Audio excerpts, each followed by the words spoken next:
श्री गुरु चरण सरोज रज निज मन मुकुर सुधारि। वरणहु रघुबर विमल जस जो दायक फल चार। बोलिए सियावर रामचंद्र की जय। सिय राम मैं सब जग जानी, करऊँ प्रणाम जोर जुग पानी। आइए, हमारे सनातन में प्रसाद का क्या महत्व है और उसका अर्थ क्या है। अधिकांश लोग परंपरा के रूप में प्रसाद शब्द का उपयोग तो करते हैं, पर उसका जो गंभीर अर्थ है, जो उसका वास्तविक तात्पर्य है, जो उसके पीछे भावना है, जो दर्शन है, उसका बहुत कम लोगों को ज्ञान होगा। आज जो हमारा धर्म है वो औपचारिक होता जा रहा है, हम उसकी मूल जड़ों से कटते जा रहे हैं। प्रसाद की जो सर्वश्रेष्ठ व्याख्या है वो भगवान कृष्ण ने गीता में की है। वो कहते हैं कि प्रसाद से व्यक्ति का अंतःकरण स्वच्छ हो जाता है, प्रसन्नता आ जाती है। और जब अंतःकरण स्वच्छ हो जाता है, प्रसन्नता आ जाती है, तो उसके संपूर्ण दुखों की हानि हो जाती है और उस मनुष्य की बुद्धि शीघ्र ही स्थिर हो जाती है। तो प्रसाद का अर्थ है अंतःकरण की स्वच्छता, प्रसन्नता, निर्मलता और हमारे सारे दुखों की हानि। जीवन में हम दुख मुक्त हो जाएं और बुद्धि की स्थिरता, ये प्रसाद का स्वरूप है, ये परिणाम है। आप देखें, जैसे धर्म है, धर्म का क्या परिणाम है। श्री भरत जी अयोध्या की सभा में ये प्रश्न उठाते हैं। अपने को बहुत लोग धार्मिक कहते हैं, पर भरत जी कहते हैं कि ये जो मुझे पालन करने के लिए कहा जा रहा है, ये धर्म है क्या? भाई, एक औषधि है, तो औषधि का निर्णय उसके परिणाम से होगा कि औषधि का निर्णय इससे होगा कि ये कितनी महंगी है। औषधि का निर्णय उसका परिणाम बताएगा। धर्म का तात्पर्य क्या है? धर्म का तात्पर्य ये है कि व्यक्ति अपने कर्म की, भोग की, वाणी की सीमाओं को समझे और दूसरे की मर्यादाओं का उल्लंघन न करे। और जब हम धर्म का पालन करते हैं, अपनी मर्यादाओं में रहते हैं, अपनी सीमाओं में रहते हैं, तो हमें सुख की उपलब्धि होती है। हमारे शास्त्रों में कहा गया कि सुख चाहहि मूढ़ न धर्म रता।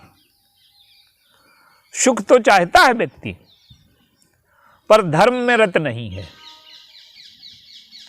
धर्म का अर्थ ये नहीं है कि आप कितनी बार मंदिर जाते हैं, कितनी बार नहाते हैं, कितना तिलक लगाते हैं, कितना लंबा माला पहनते हैं। इसका कोई, ये भी धर्म के बाहरी रूप हैं।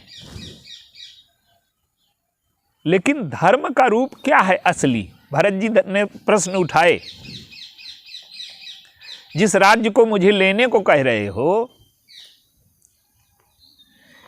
ये धर्म के साथ छल है। कैकेयी ने षड्यंत्र किया है, दूसरे का जो अधिकार था वो छीन करके मुझे दिया गया। तो धर्म का परिणाम है अंतःकरण की स्वच्छता, अंतःकरण की निर्मलता। जिस किसी वस्तु से हमारा अंतःकरण गंदा हो रहा है वो धर्म नहीं। हम मर्यादा का उल्लंघन करेंगे तो हमारा अंतःकरण गंदा होगा कि ना गंदा होगा? तो जिससे हमारा अंतःकरण स्वच्छ हो जाए। भरत जी कहते हैं कि अगर मैं इस अन्याय का समर्थन कर दूं, आप लोग अनजाने में कर ही रहे हैं। आप जिसे दशरथ जी की आज्ञा कह रहे हैं वो मंथरा और कैकेयी की आज्ञा है। और मंथरा और कैकेयी ने धर्म के साथ छल किया है, तो उनकी आज्ञा का पालन करना धर्म है क्या? अच्छा, धर्म का परिणाम क्या निकला? सारी अयोध्या अनाथ हो गई, और जो धर्म का पालन करने वाले पिताजी थे उनकी मृत्यु हो गई। राम लक्ष्मण सीता वन को चले गए। तो धर्म का परिणाम दुख की सृष्टि है क्या? धर्म का परिणाम स्वार्थ का समर्थन है क्या? धर्म का परिणाम स्वार्थ का समर्थन नहीं है। धर्म का परिणाम है व्यक्ति को स्वार्थ से मोड़ करके परमार्थ की ओर ले जाना, और स्वार्थ की सीमाओं का स्पष्टीकरण ही धर्म है।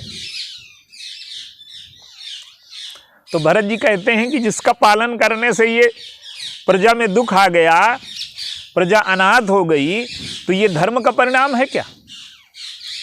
तो हम कितनी बार मंदिर जाते हैं, कितनी बार नहाते हैं, कितना बड़ा तिलक लगाते हैं, कितना माला पहनते हैं, ये धर्म नहीं। ये भी धर्म के अंग हैं, ये बाहरी रूप हैं, पर धर्म का वास्तविक तात्पर्य है अंतःकरण की स्वच्छता। तो ये जो प्रसाद है, ये क्या है? हम समझते हैं कि मंदिर में प्रभु के चरणों को अर्पित किया गया, भगवान को चढ़ा दिया गया, उसको हम प्रसाद कहते हैं। पर उसका जो मूल दर्शन है, उसकी भावना वो क्या है? मनुष्य को जीने के लिए, जैसे लोग ये समझते हैं कि भगवान की पूजा है, उनको फूल चढ़ा देना, अगरबत्ती लगा देना, प्रसाद चढ़ा देना। लेकिन भगवान कृष्ण गीता में कहते हैं कि कर्मों के द्वारा भी मेरी पूजा की जाती है। अगर व्यक्ति श्रेष्ठ कर्मों का पालन करे तो ये भी भगवान की पूजा है, ये भी धर्म है, धर्म भी भगवान की पूजा है। तो कर्म के द्वारा भी पूजा होती है। लेकिन जो प्रसाद है, ये बहुत गंभीर अर्थ में है। क्या है कि मनुष्य का जीवन विषयों पर टिका है, और विषय को जब तक हम प्रसाद नहीं बना लेते, अगर हम सीधे ग्रहण करते हैं, तो उससे दुख की उत्पत्ति होगी। श्री भरत जी को जो प्रसाद मिला चित्रकूट में जाने से, वो काठ की खड़ाऊ मिली। अब लोगों को लगता है कि जो चढ़ाया जाता है मंदिर में मिठाई, वही प्रसाद है।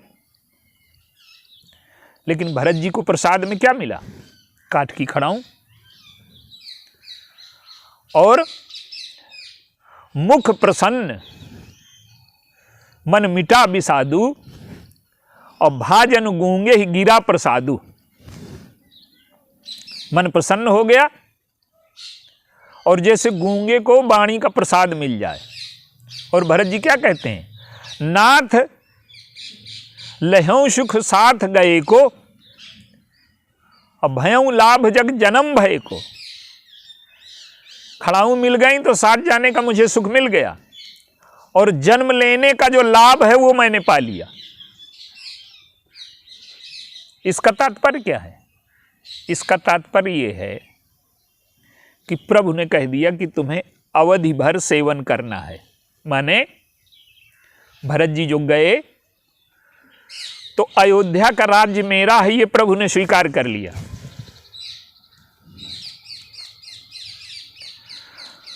तो अहमता भगवान के चरणों में चढ़ गई, और राज्य मेरा है, ये ममता भी चली गई। तो सबसे बड़ी जो गंदगी हमारे अंतःकरण में है, वो अहमता और ममता की है। और जब भगवान को हम प्रसाद चढ़ाते हैं, तब हम ये कहते हैं कि ये मेरी नहीं, अब भगवान की हो गई। तो अहमता चली गई, और हम ये भी नहीं कह सकते कि हम अपनों को बांटेंगे। प्रसाद तो सबको बांटा जाता है। तो वस्तु से जो ममत्व है वो चला गया, और वस्तु मेरी है ये चला गया। भगवान की हो गई वस्तु, और ममता भी चली गई। तो अहमता ममता, प्रसाद में अहमता ममता चढ़ाई जाती है भगवान को। वस्तु का ठीक है, वो भगवान को अर्पित हो गई, वो भी ठीक है। वस्तु का उतना मूल्य नहीं है जितना मूल्य है अहमता ममता का चढ़ा देने का। तो जब अहमता ममता चढ़ जाएगी तो हमारा अंतःकरण स्वच्छ हो जाएगा। अभी हमारे जीवन में जो मलिनता है वो यही तो है कि ये वस्तु मेरी है और ये मैं हूँ और आप। हमारे ईशावास्य उपनिषद में एक आता है कि ईशावास्य इदम सर्वम यद किंच जगत्याम जगत तेन त्यक्तेन भुंजी था माँ गर्धा कश्वित धनम। ये संपूर्ण जगत जो है वो व्याप्त है, सब कुछ ईश्वर है और सब कुछ ईश्वर का है। तो अगर हम इसमें ये माने, हम अहंकार और ममता तुरंत नहीं छोड़ सकते।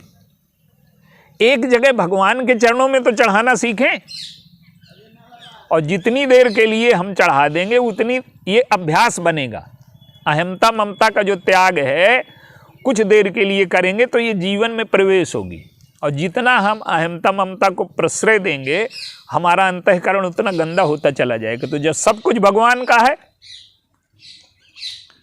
तो मेरा कुछ नहीं है और मैं भी भगवान का हूँ।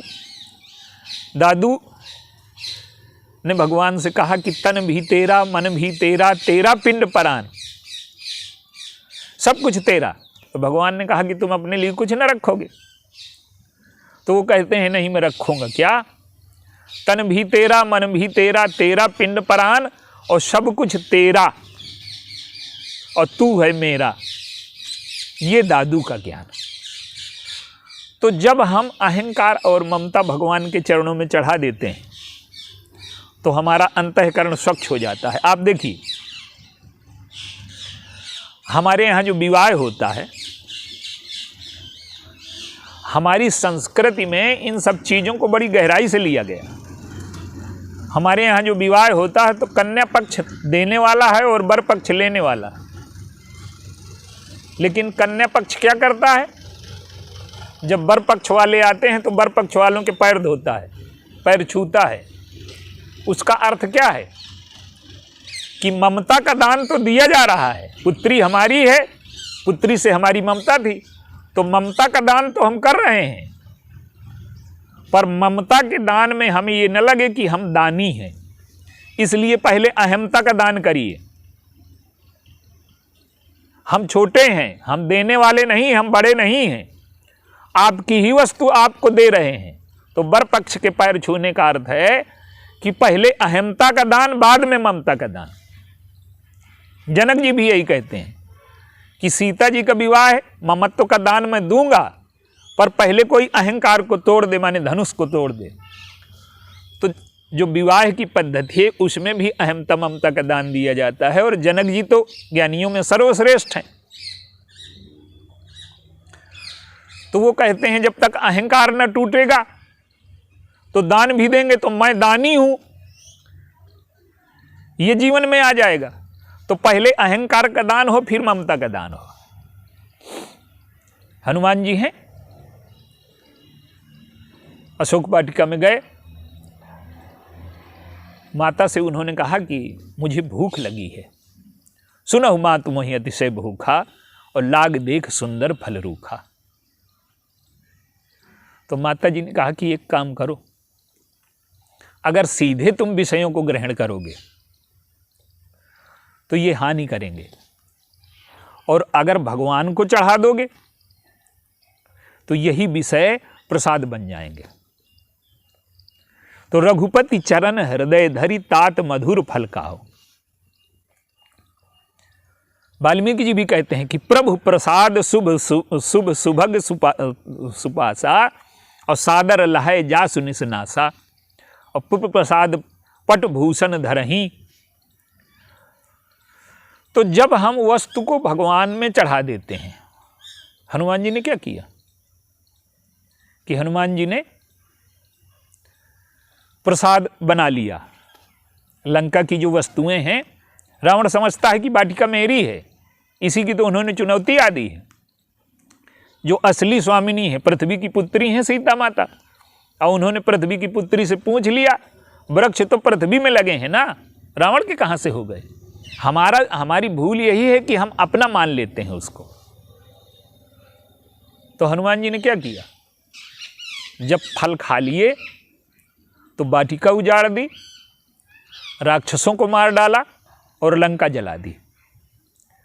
प्रसाद का ये परिणाम हमारे जीवन में होना ही चाहिए। जब हम प्रसाद ग्रहण करें तो हमारे सारे दुर्गुण नष्ट हो जाएं, और ये जो वाटिका है मोह की, ये उजड़ जाए।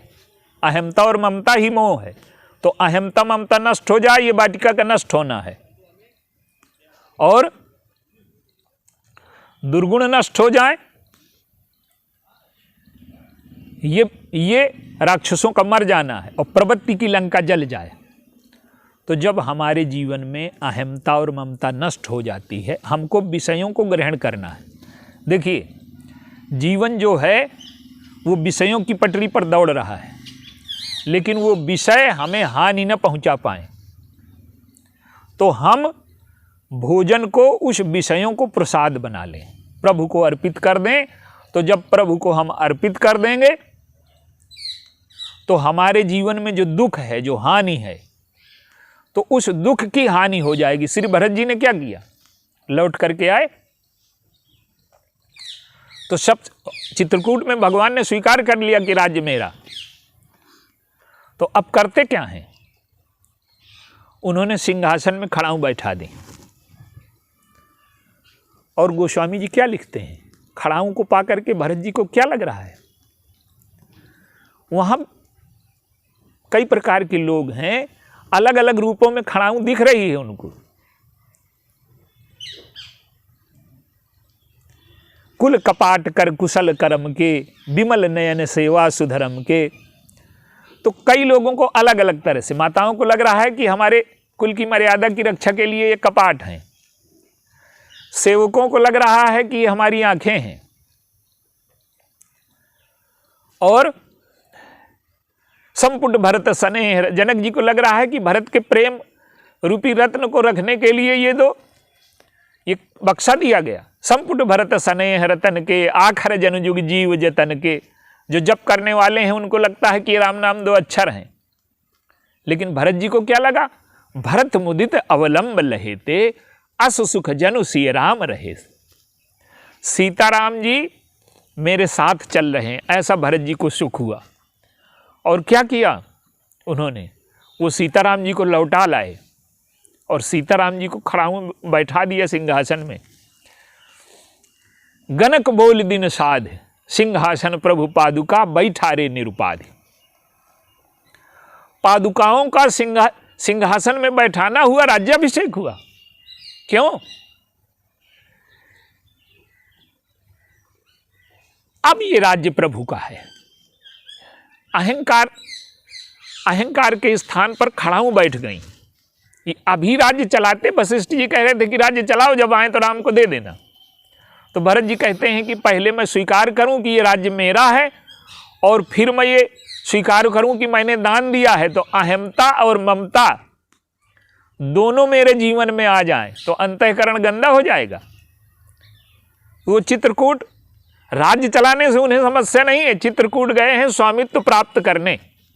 भगवान राम ने कह दिया कि राज्य मेरा है, अब तुम चलाओ। सेवक बनकर के राज्य चलाने में उन्हें कोई समस्या नहीं। तो भरत जी ने सिंहासन में खड़ाऊं बैठा दी।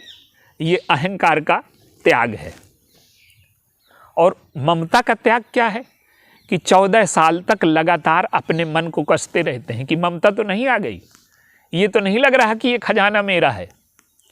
सारा वैभव, सारा ऐश्वर्य सबके बीच में रहते हुए भरत जी ने, उनके जीवन में न कहीं अहमता है न ममता है, कोई गंदगी आने ही नहीं पाई।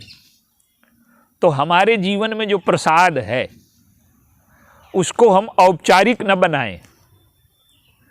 भगवान को अगर हम प्रसाद चढ़ा रहे हैं तो उतनी देर के लिए हम अहमता ममता का त्याग करें। और अगर एक बार हमारे जीवन में अहमता और ममता के त्याग का रस आ गया, थोड़ी देर के लिए अंतःकरण स्वच्छ हुआ, तो धीरे धीरे इस अभ्यास को हम जीवन में आगे बढ़ाएं। और जिसने भी प्रसाद को ग्रहण कर लिया, विषय को ग्रहण करने से समस्याएं आती हैं, गंदगी आती है। सुग्रीव क्या करते हैं? विषयों को स्वीकार कर लिया और भगवान को भूल गए। भगवान ने सब कुछ दिया, स्वीकार कर लिया। जीव का स्वभाव ही यही है, भगवान का दिया हुआ सब कुछ है, उसको स्वीकार कर लेता है, देने वाले को भूल जाता है। तो सुग्रीव के मन में विषयों को ग्रहण करते हैं, ये कमी नहीं है, पर भगवान को भूल जाते हैं, ये कमी है। तो हम भगवान को अर्पित कर दें और जीवन की प्रत्येक वस्तु, जीवन भी भगवान का दिया हुआ, शरीर भी भगवान का दिया हुआ, भोजन और वस्त्र सब कुछ भगवान का दिया हुआ। गंदगी हमारी केवल इतनी है कि हम उसे अपना मान लेते हैं और उससे ममता जोड़ लेते हैं। लोग कहते हैं कि कन्यादान से बड़ा कोई बड़ा पुण्य नहीं है। तो कन्यादान का अर्थ क्या है? जिसके जीवन में अहमता ममता समाप्त हो गई, इससे बड़ा पुण्य और क्या होगा? तो प्रसाद का अर्थ है कि हमारे जीवन में प्रसन्नता आ जाए, निर्मलता आ जाए, हमारे दुखों की हानि हो जाए और हमारी बुद्धि स्थिर हो जाए। तो केवल मिठाई खा लेना प्रसाद नहीं है। मिठाई तो सबको अच्छी लगती है, खा लेते हैं, लेकिन मुख्य बात है कि ये जो 4 लक्षण बताए गए वो हमारे जीवन में घटित होते हैं कि नहीं। मीरा जी को भेजा गया, जहर का प्याला राणा जी ने भेजा, तो मीरा जी को क्या दिख रहा है कि ये भगवान है, श्याम सुंदर है। भगवान शंकर क्या करते हैं कि उनको जहर भेजा गया, देवता लेकर के गए। दूसरा कोई होता तो कह देता हटो, मुझे मारना चाहते हो। तो जीवन में चाहे जो परिस्थिति आए, शुभ अशुभ, हम भगवान को अर्पित करें और अहमता ममता से रिक्त हो जाएं। प्रसाद का यही अर्थ है। तो लक्षण मिला करके देखने चाहिए, परिणाम देखना चाहिए। हमने सारे धर्म को क्रिया में बांध दिया है। जो अच्छा तिलक लगाए, बड़ी सी माला पहन ले, अच्छे कपड़े पहन ले, वो धार्मिक हो गया का? तो धर्म क्रिया नहीं है, धर्म भावना है, धर्म उद्देश्य है, धर्म विचार है, धर्म दर्शन है। तो जब हम भगवान के चरणों में भगवान को अर्पित कर देंगे कोई भी वस्तु, तो वो विषय न रह करके प्रसाद हो जाएगी। और जैसे ही वो प्रसाद बनी तो हमारे अंतःकरण में प्रसन्नता, स्वच्छता और हमारे दुखों की हानि और अंत में अंतःकरण की स्थिरता। तो अगर इतनी चीज़ें हमारे जीवन में स्थापित होती हैं तो हमने भगवान को प्रसाद चढ़ाया। और नहीं तो क्रिया के रूप में क्रिया होती रहेगी, उसका कोई परिणाम जीवन में ना आएगा। तो भावना, विचार और उद्देश्य और क्रिया, इन सब का समन्वय ही प्रसाद है। और अगर प्रसाद हमारे जीवन में आया भगवान का, तो हमारा जीवन स्वस्थ, प्रसन्न, दुखों से रहित और बुद्धि स्थिर हो जाएगी। बोलिए सियावर रामचंद्र।